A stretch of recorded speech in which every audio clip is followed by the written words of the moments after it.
तरस गए थे एक दाने के लिए, बेगाने हो गए थे सारे जमाने के लिए। तू किस्मत में नहीं थी तेरी बलमा, क्या कुछ नहीं किए तुझे पाने के लिए। ई का कहता नहीं रहुआ, हम तो रहुए से प्यार करत रहनी हूँ, लेकिन हम क्या करी, हमार मजबूरी बा। कहीं अंधेरा तो कहीं शाम होगी, कहीं अंधेरा तो कहीं शाम होगी, मेरी हर खुशी आपके नाम होगी। अरे कभी मांग कर तो देखे मेरे आशिक, ओठों पे हंसी हथेली पर जान है। जी चाहो तेरा नाम लेकर मरने के बाद यह अंजाम होगा। जी चाहो तेरा नाम लेकर मरने के बाद यह अंजाम होगा। कफन उठा के देख लेना, हर चक तेरा नाम होगा। ना जाने इसमें कितने आशिक मर जाते हैं, ना जाने इसमें कितने आशिक मर जाते हैं, लेकिन उन्हें मरने का गम नहीं होता। अरे चाहे हम आपसे दूर जितना भी चले जाएंगे, मगर इतना जान लीजिए कि प्यार कभी कम नहीं होता। इंसान की फितरत है, इंसान बदलते रहते हैं। इंसान की फितरत है, इंसान बदलते रहते हैं। घर लगा ही रहता है, सिर्फ दरबार बदलते रहते हैं। या मालिक के करिश्मा है तेरा, सिर्फ सजा ही रहता है, सिर्फ मेहमान बदलते रहते हैं। ऐसे मत कहीं रहूंगा, आंखों में रखते हैं तुम्हें काजल की तरह, आंखों में रखते हैं तुम्हें काजल की तरह, ओठों पे रखते हैं मुस्कान की तरह। अरे आप जहाँ भी रहिएगा खुश रहिएगा, क्योंकि मानते हैं आपको भगवान की तरह।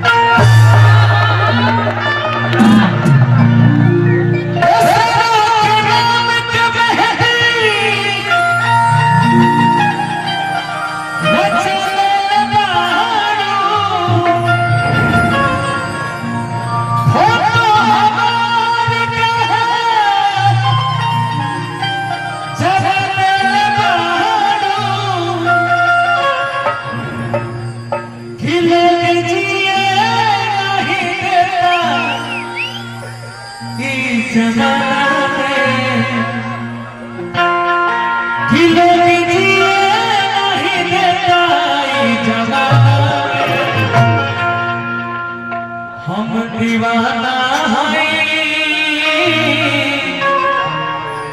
किस करे जाता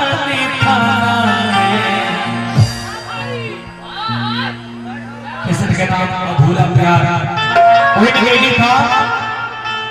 उन्हें बाहर अपनी कोले वाली पता था, लेकिन हरस की हरे पे उठा कि जा जा जा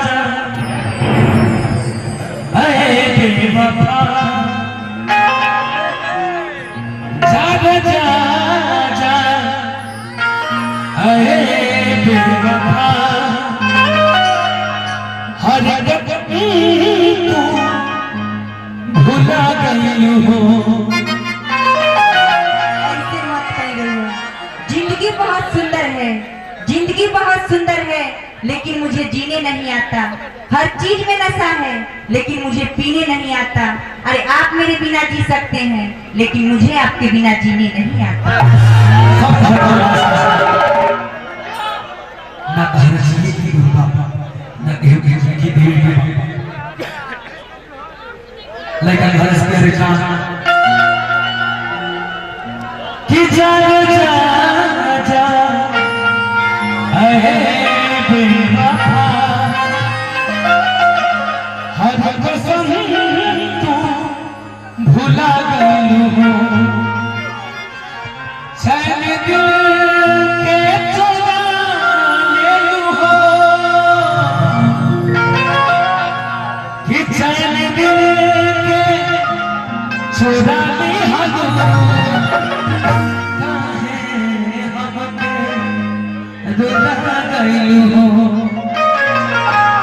आंसू में न ढूंढना हमें, आंसू में न ढूंढना हमें। अरे हम तो तुम्हारी आंखों में नजर आएंगे। तमन्ना हो अगर मिलने की तो हर घड़ी सामने नजर आएंगे। इश्क वाले आंखों ही आंखों से बात समझ लेते हैं, इश्क वाले आंखों ही आंखों से बात समझ लेते हैं। सपने में मिल जाए तो मुलाकात समझ सकते हैं। हर लड़का तो है आसमान भी अपनी जगह के लिए, मगर लोग के आंसुओं को बरसात समझ लेते।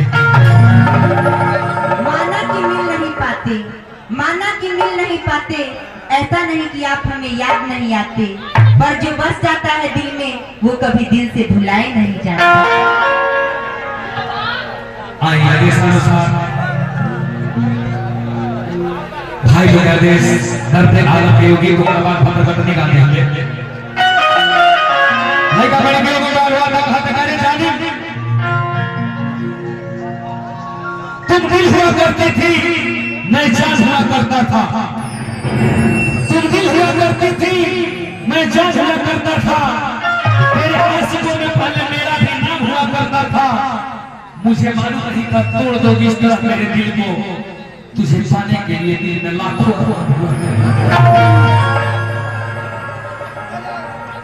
कि चाहे जाने जा भुला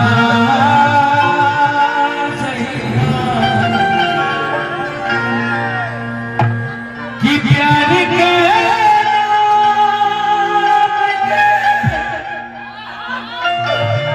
मिटा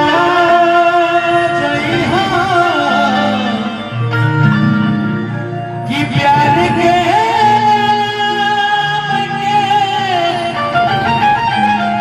मिटा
जोरदार ताली बजा मित्रों, ये ताली और जोरदार होनी चाहिए। और ये दर्द जो बया हुआ आलमराज की जुबानी, यकीनन ये बात तो हमें पर मजबूर कर